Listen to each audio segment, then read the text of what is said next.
que existe é pecado mais grave e pecado menos grave, né?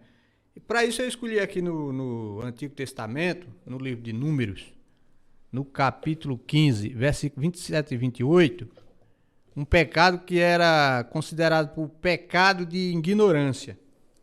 Diz assim, na palavra, Números 15, 27. Se alguma alma pecar por erro para expiação do pecado, oferecerá uma cabra de 1 ano.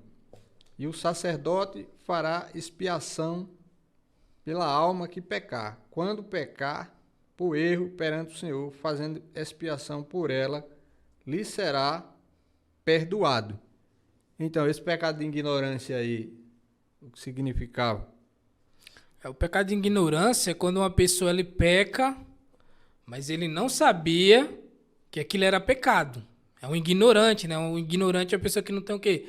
Conhecimento. Ele teve uma atitude, mas ele não teve a intenção de fazer. Mas mesmo assim não vai deixar de ser um pecado, né? Sei lá, você vem com o seu carro, você estaciona num lugar proibido que você não sabia que era proibido. Mas isso não deixa de ser um erro.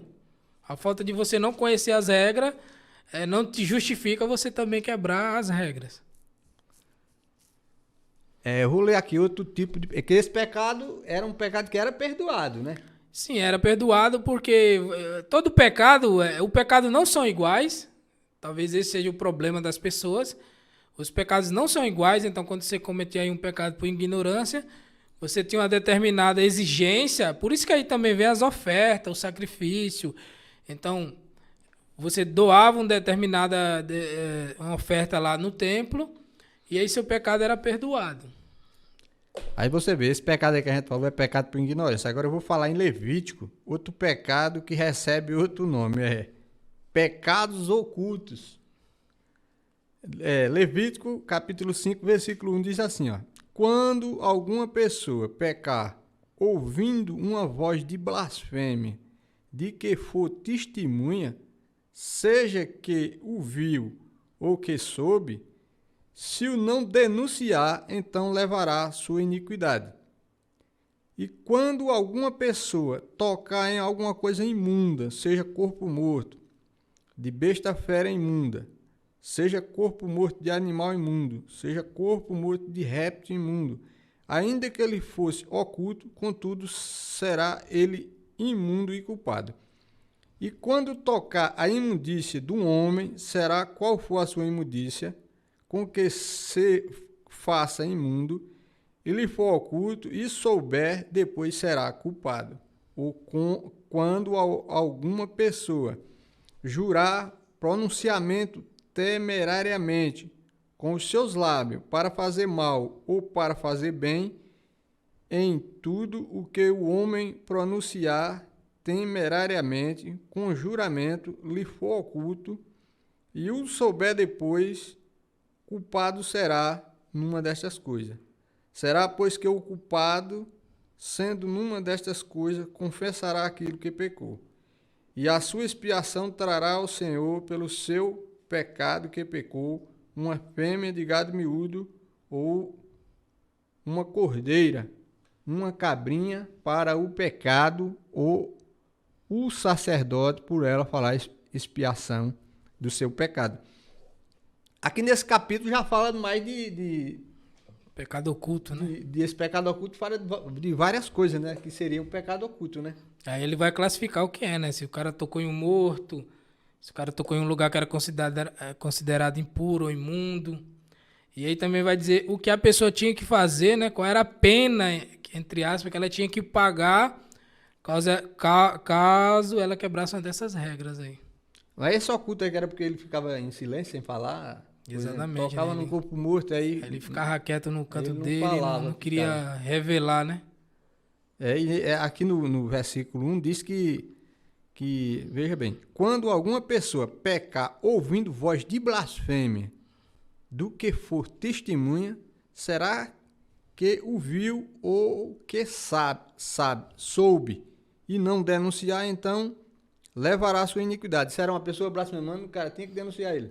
Exatamente, porque aí entra aquela questão da Bíblia, né? Aquele que vê o roubo e não denuncia faz parte com o ladrão. Então, se uma pessoa ouvia outro blasfemando de Deus e ficava quieto, aquela pessoa ela também era condenada pelo aquele ato que ela não cometeu, mas por omissão, né? Era tipo uma omissão. Ah, eu tô vendo as pessoas fazendo errado, mas eu não é comigo, eu vou ficar aqui de boa no meu canto. Mas a Bíblia considerava que não, você também é culpado. Né? Você vê que até no Brasil, acho que no Brasil também, se você vê uma pessoa morrendo e você não prestar socorro, você está sendo omisso, né? Então, no Antigo Testamento, se você visse uma pessoa pecando e você não denunciasse, cometendo idolatria, um monte de negócio contra a palavra, você era condenado da mesma forma que aquele que está cometendo pecado. Você está sendo conivente. Conivente. E aí também é bom prestar atenção nisso, porque tem muitas pessoas que tem aquela ideia, né, de eu não peco, mas se o outro peca, tudo bem. Não é assim, né? E lá em Romanos, no finalzinho do capítulo 1, vai falar isso aí também, né?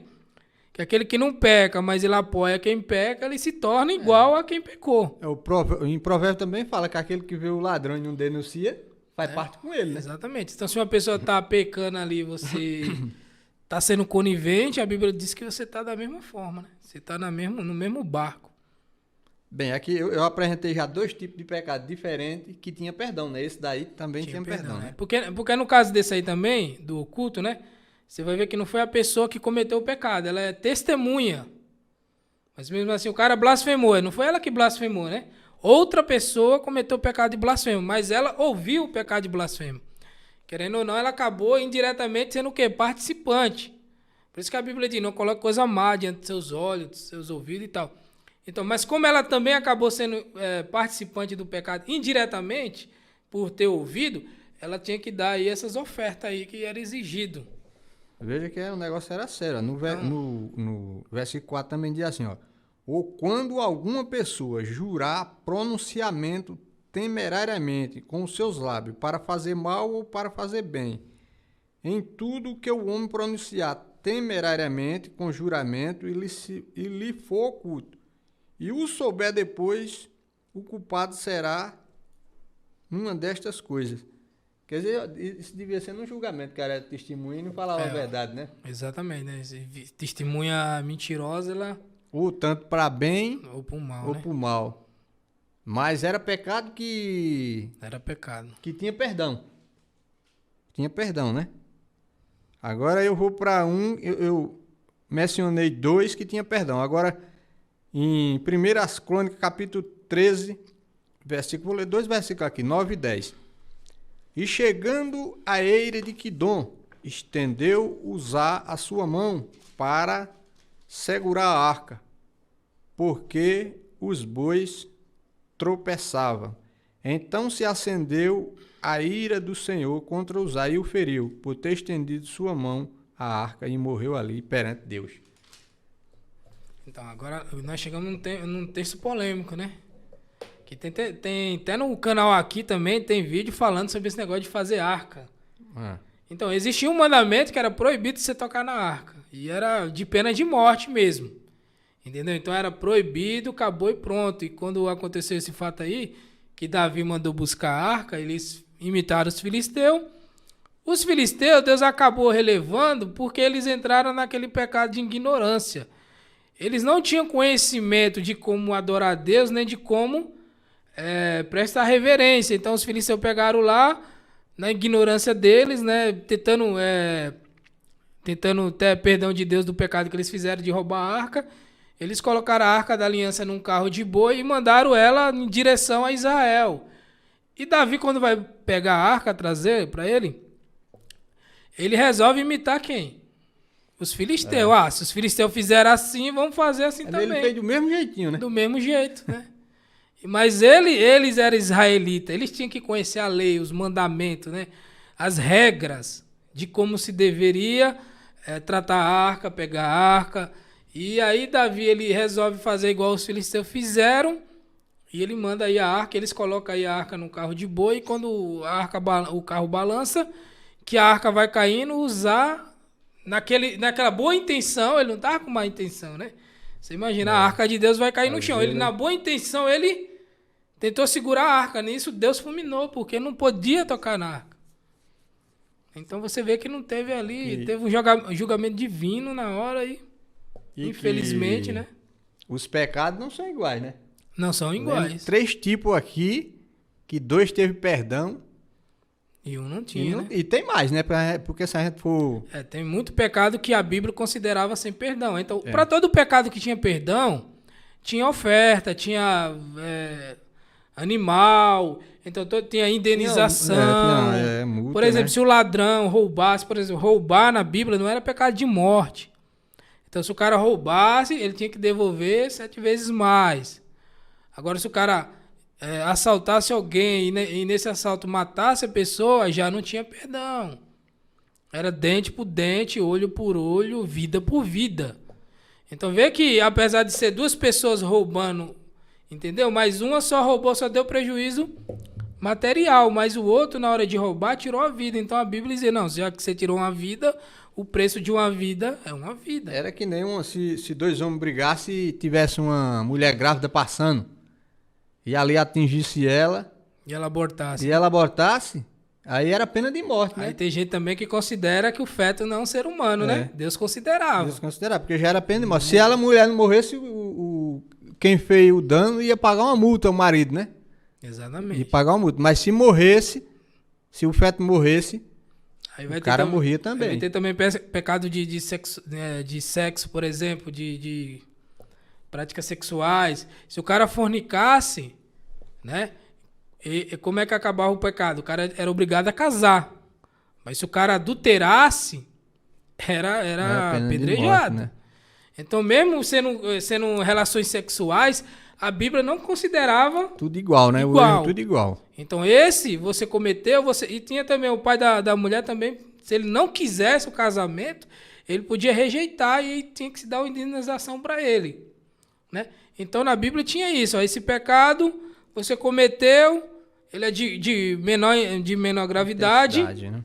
Você vai pagar uma multa, você vai dar uma oferta, você vai indenizar a pessoa que você defraudou. Como é? Desfraudou. Desfraudou.